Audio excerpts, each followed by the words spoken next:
5.000 sampai 15.000 di sini, Mbak. Tapi kebanyakan sih harga 10.000, mulai dari 5.000. Ini sebenarnya kayaknya koleksinya Pak sendiri ya? Koleksi yang akhirnya dijual semua ini. Kalau ada yang minat bisa langsung Iya. di sini. Kalau ada yang minat, harga pas, kita lepas. Ini namanya Hyuksuri. Jadi wah, Iya. jauh banget itu ukuran berapa itu Pak? Ini ukurannya 46 mungkin ya. Ini harganya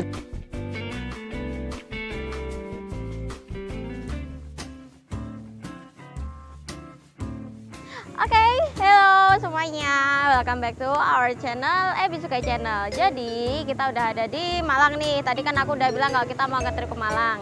Terus kita lagi mampir nih di tempat rekanan kita. Mungkin di episode sebelumnya udah ada yang pernah main ke sini. Kayaknya Vita ya kemarinnya ke sini. Oke, jadi sekarang kita udah ada di MyKoi Center. Jadi di sini kita mau mengulas apa aja sih ikan koi yang ada di sini. Makanya semua yang belum like, comment, dan subscribe channel ini, mohon segera langsung di subscribe ya. Jangan lupa juga buat di share ke semua media sosial yang ada di HP kamu. Oke, langsung aja kita masuk ke dalam.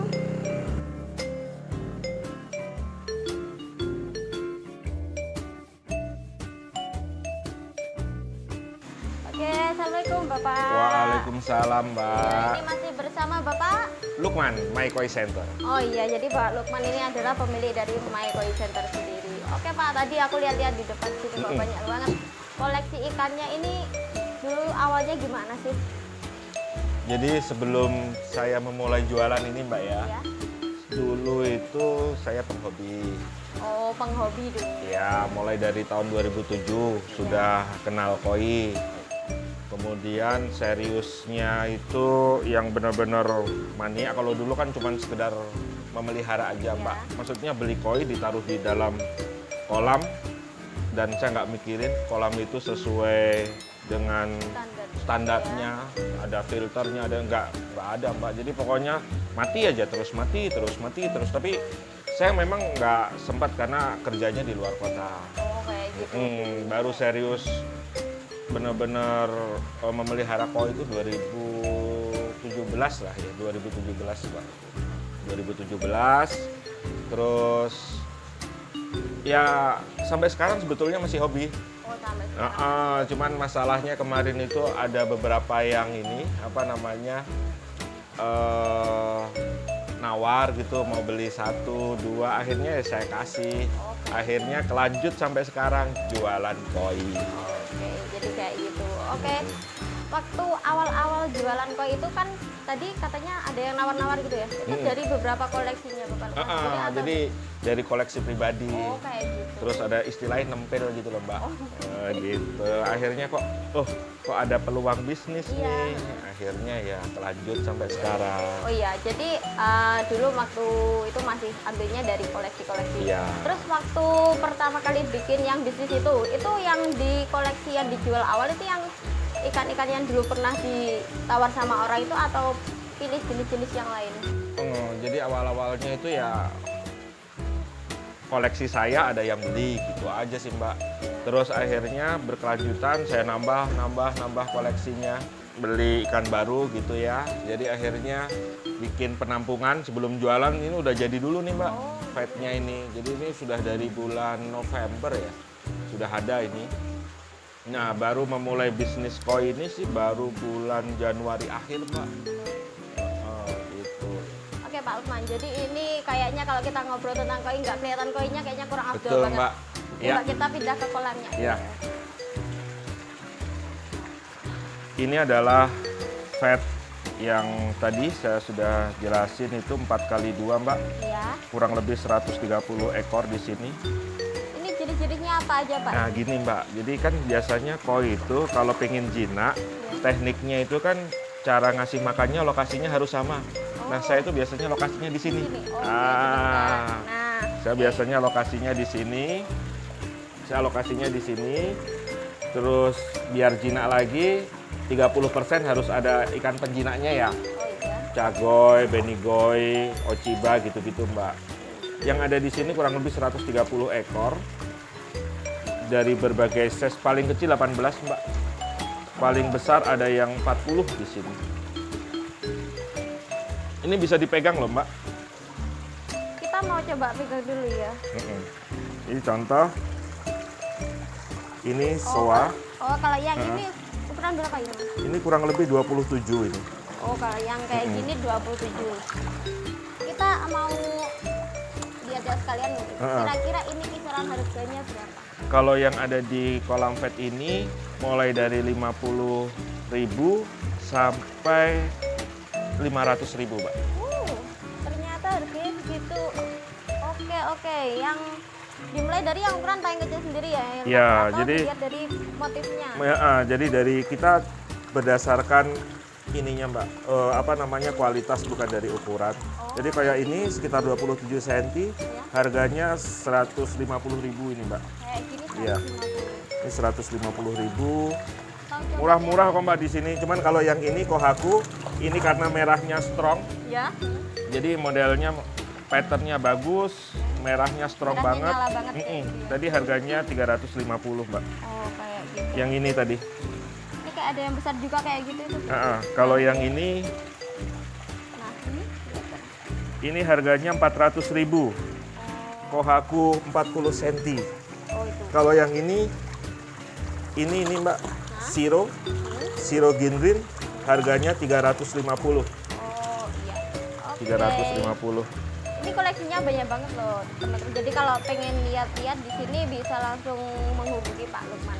Oke, Ya. kita coba lihat kolam yang lainnya, Pak. Kayaknya Boleh. koleksinya nggak cuma ini Ya, aja deh. Kemarin banyak. kita kayaknya lihat di kolam itu ada banyak-banyak banget koleksinya. Coba kita lihat-lihat ke tempat lain. Ya. Yuk.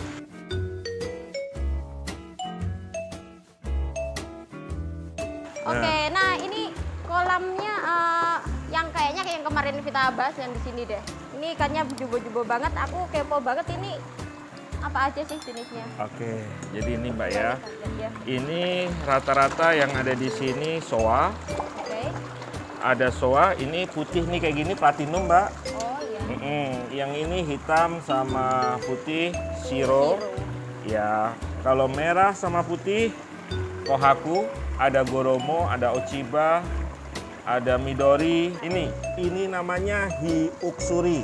Kedua, Ya. jumbo banget itu ukuran berapa ini, Pak? Ini ukurannya 46 mungkin ya. Ini harganya di 1,6, Mbak. Oh, 1,6 udah dapat ukuran segini Iya. loh. Nih, Coba Ini- lihat yang lain, Pak. Ya. ini soa, ukurannya 50 cm, harganya 3 juta. Oh, dia kayak gitu. 50 cm ya. Ini ada Ochiba, Mbak. Ochiba cantik. Polanya bagus, patternnya bagus. Harganya 1,1. Ini jantan semua ya, Pak ya? Hampir semuanya, Hampir tidak semua. jantan. Ini berarti ada beberapa yang betina. Betina. Ini ada ikan Goromo Kohaku warna merah strong, Mbak. Wah, ini merahnya Nih. tajam banget. Nah, ini bagus banget ini. Nih. Coba lihat yang Ini tajam banget ya, Pak, Ya. ini merahnya ya. Nah, ini ukuran berapa itu tadi? ukuran 40 berapa ya kemarin ya? Lupa saya. Oh, oke. Ini jadi ada di kolam ini mulai ukuran berapa sampai berapa? Paling kecil itu di sini ukuran yang Kohaku Doit itu, Mbak. Merahnya strong itu yang paling kecil. Itu sekitar 35-an ini, Mbak. Oh, Itu yang paling kecil. Yang paling besar 52. Oke. Ini sebenarnya kayaknya koleksinya Pak sendiri ya. Koleksi yang akhirnya dijual semua ini. Kalau ada yang minat bisa langsung Iya. dibeli juga Kak, di sini. Kalau ada Oke. yang minat, harga pas, kita lepas. Oke, meskipun kesayangan tapi nggak apa-apa. Kalau banyak yang minat nggak apa-apa. Iya. Oke, selain di sini ada ikan di mana lagi Pak? Ini kayaknya kan yang di sini jumbo, yang depan lagi ukurannya udah standar. Ini ada di sebelah kita untuk ikan-ikan yang murah. 5.000 sampai 15.000 di sini, Mbak. Tapi kebanyakan sih harga 10.000 ya, mulai dari 5.000. Oke, ini jenisnya apa aja Pak? Ini bisa Ini ada Goromo, ada Gosinski, ada Akamatsuba.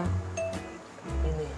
Wah, yang pengen coba beli ini ada ukurannya yang Ya. lebih kecil-kecil dengan harga yang lebih terjangkau. Mulai dari Rp5.000.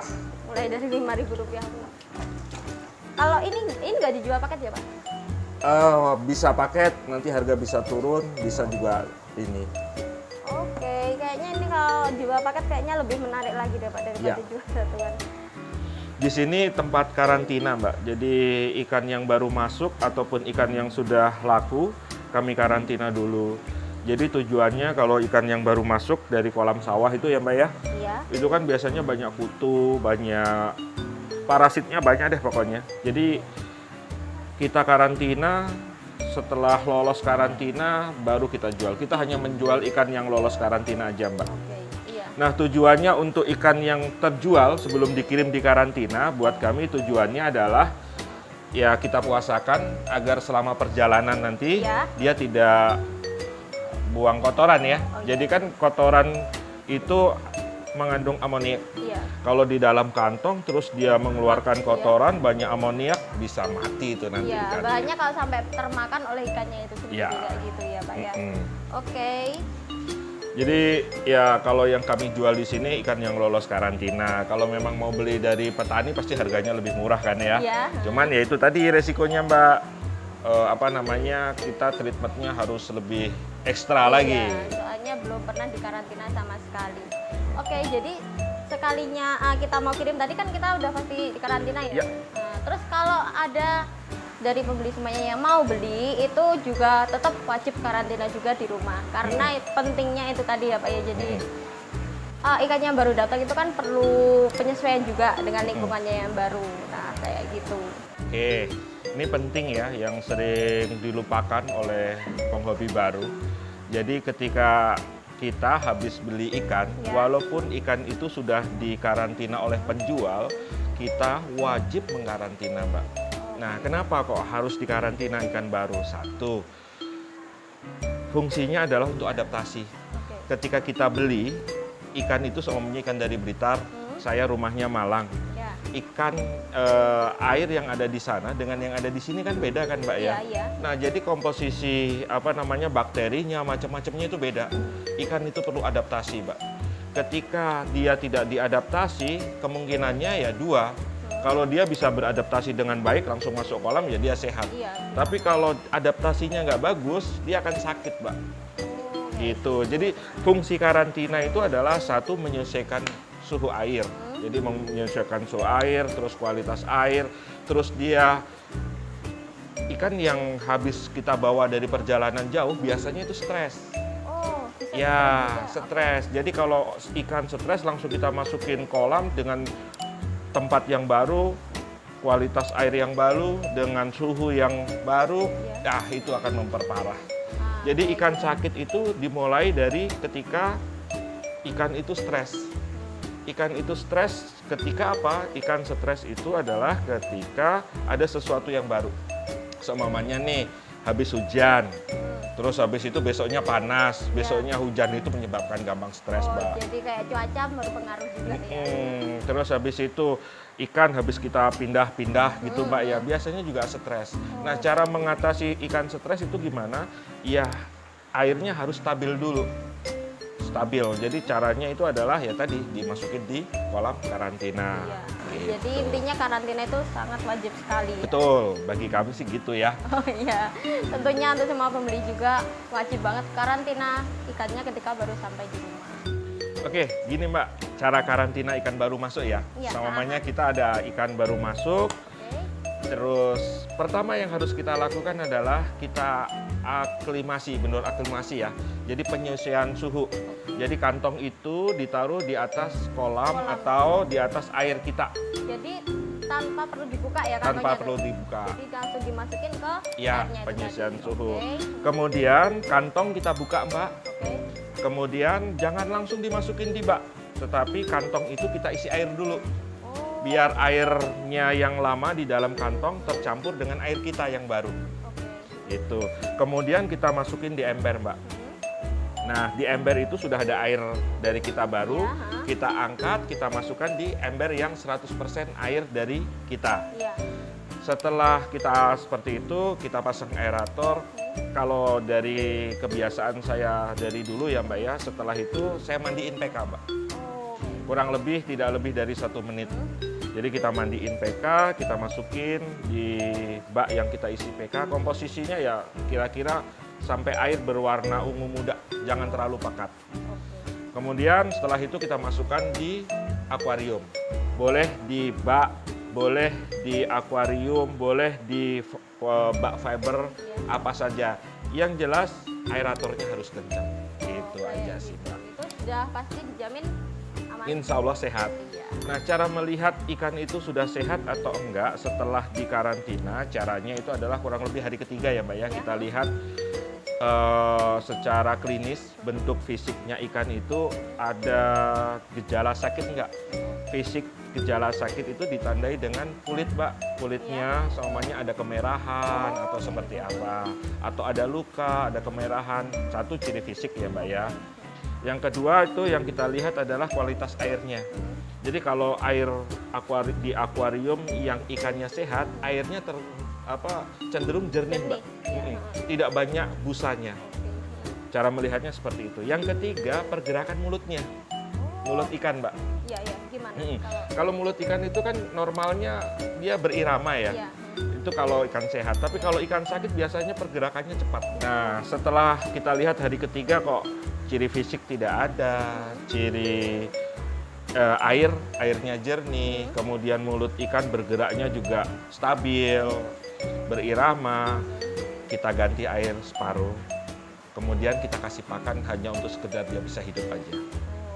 Nah, 1 kali aja, besok dilihat, terus habis itu sedikit aja dikasih pakan di akuariumnya, nggak apa-apa sebagai tes. Kalau dia besoknya sehat, insya Allah itu sudah lolos karantina, kita bisa rilis di kolam utama. Gitu. Udah, itu aja caranya ya. Sebenarnya simpel sih, tapi cuma kita harus benar-benar menjaga itu tadi, kayak syarat-syaratnya kayak air, terus sama itu makanannya juga. Ya. Ya, yang pasti itu ya. Oke, jadi wilayah Malang dan sekitarnya pengen lihat-lihat langsung koleksi ikan dari Bapak Lukman tadi, bisa langsung hubungi di mana, Pak? Di My Koi Center di nomor handphone WA 0812 3011 2487. Di Instagram My Koi Center, di Facebook My Koi Center, di YouTube My Koi Center. Oke, tapi kalau ada yang pengen langsung datang lihat ke sini bisa ya, Pak? Boleh, bisa. Lokasi kami ada di Borobudur Agung Barat 7 nomor 1 Malang. Oke, jadi itu tadi alamat dan nomor HP yang bisa dihubungi ke My Koi Center. Jadi buat teman-teman semuanya, terima kasih sudah menonton video dari kami. Jangan lupa buat like, komen, dan subscribe ABC Koi Channel dan juga channel My Koi Center. Oke, terima kasih. Terima Sampai jumpa kasih. di video selanjutnya.